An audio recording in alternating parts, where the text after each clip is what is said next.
Assalamualaikum warahmatullahi wabarakatuh. Greetings and salutations. My name is Darwish Johan from Sekolah Dato Abdul Razak. Our project is about organic fertilizers using waste materials. Organic fertilizer means any substance composed of animal or vegetable matter used alone or in combination with one or more organic materials which are used for soil fertility and plant growth. This type of fertilizer has been used in agriculture for thousands of years. Research objective. We have three main objectives, which is to the environmental, to the economical, and finally hygienic. For environmental, our project overcomes soil degradation because organic fertilizer increases the soil's ability to hold water and nutrients. Other than that, it will prevent huge organic waste. Instead of throwing away organic waste such as durian husk, why don't we use them to make organic fertilizer? Next, for the economical, we will save our money from spending imported chemical fertilizer.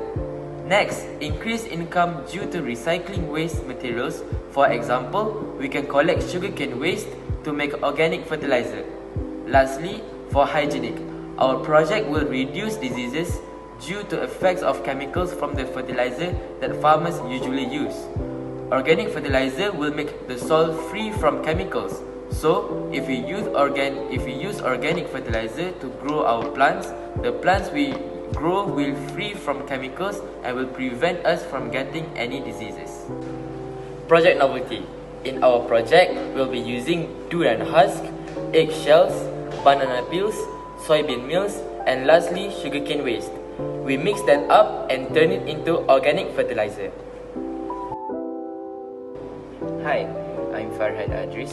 I'll be explaining the durian husk waste statistics. Statistics state that only 40% of the durian fruit is flesh, while the other 60% of the fruit is the husk. The durian husk waste collected during 2010 is around 2,840 metric ton. So, we have predicted that durian husk that is wasted will increase from 2,840 metric ton to 22,000 metric ton in 2022. Now, the methodology or methods of making our own organic fertilizer. The first step is by collecting raw materials. For our organic fertilizer, we have collected durian husk, banana peels, eggshells, soybean meal, and sugarcane waste. After that, we will dry them under the sun for 2 to 4 hours to fasten the process of decaying of the waste product. Next, we will cut them into smaller pieces to make it easier to grind them. Then, we put those materials in the oven. After being dried and cut them into smaller pieces, the materials is grinded in a blender. Finally, we mix the materials together and scatter them around all plant soil. Assalamualaikum, I'm Akhtar. So, let's move on to the results. We divided the result into two plants, Durio plants and Alamanda. We have 4 sections for each plant.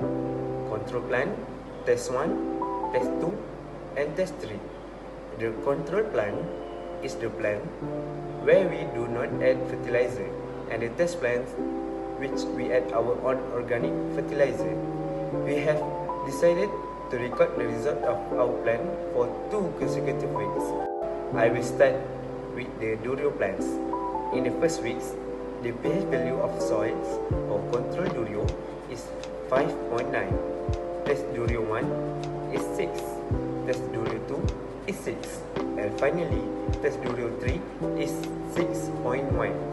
For the second weeks, the pH value of soil in control Durio decreased to 5.5. Meanwhile, test Durio 1 has increased to 6.3. Test Durio 2 increased to 6.2.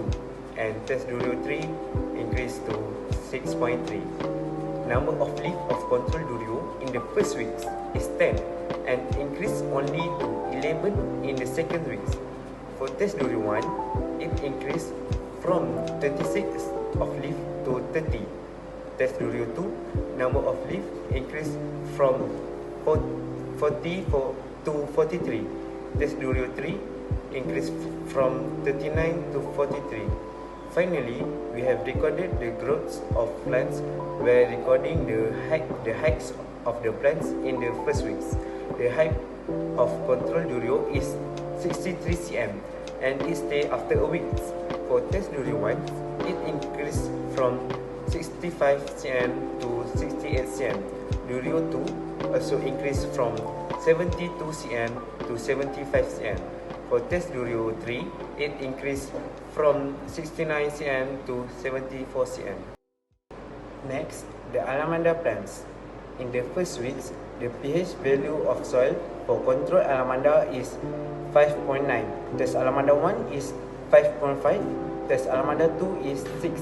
And finally, test alamanda 3 is 5.9. For the second weeks, the pH value of soil in control alamanda decreased to 5.6. Meanwhile, test alamanda 1 has increased to 6.2. Test alamanda 2 increased to 6.2 and test alamanda 3 increased to 6.3. Next, number of leaf control alamanda in the first weeks is 35 and decreased only to 21 in the second weeks. For test alamanda 1, it increased from 19 number of leaf to 25. Test alamanda 2, number of leaf increased from 20 to 28.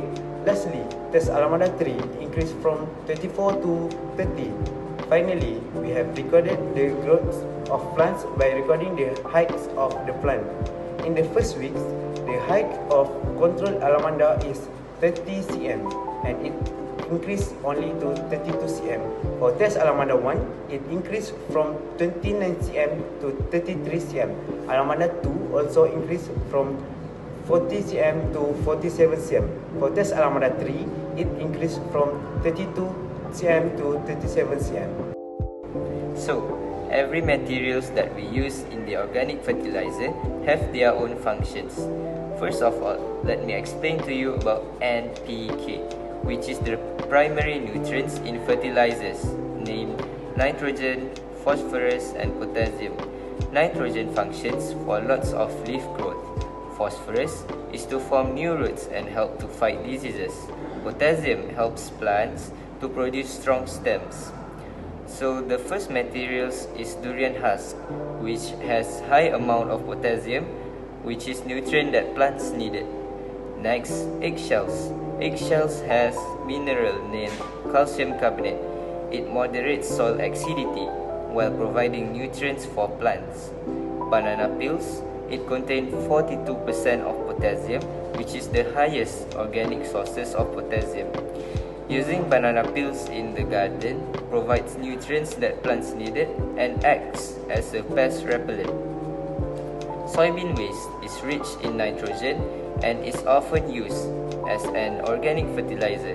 Soil nitrogen is increased by using soybean waste as fertilizer.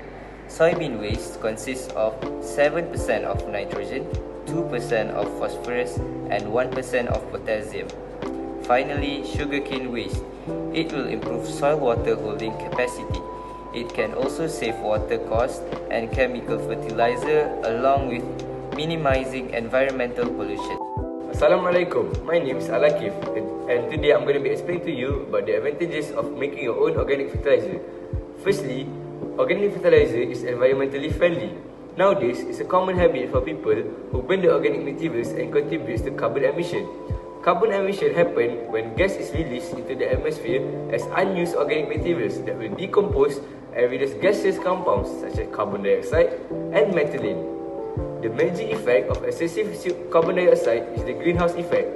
It creates a cover that will trap the sun's heat in the atmosphere, warming the planet and oceans. Furthermore, organic fertilizer is applicable anywhere at any time. It could be used at any types of soil and can be applied throughout the year. Besides, synthetic or chemical fertilizer will release harmful acids and toxic chemicals into the soil.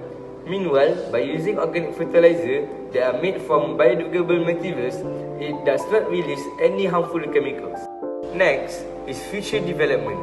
We can create organic food markets which will sell fruits and vegetables mainly planted in organic fertilizers.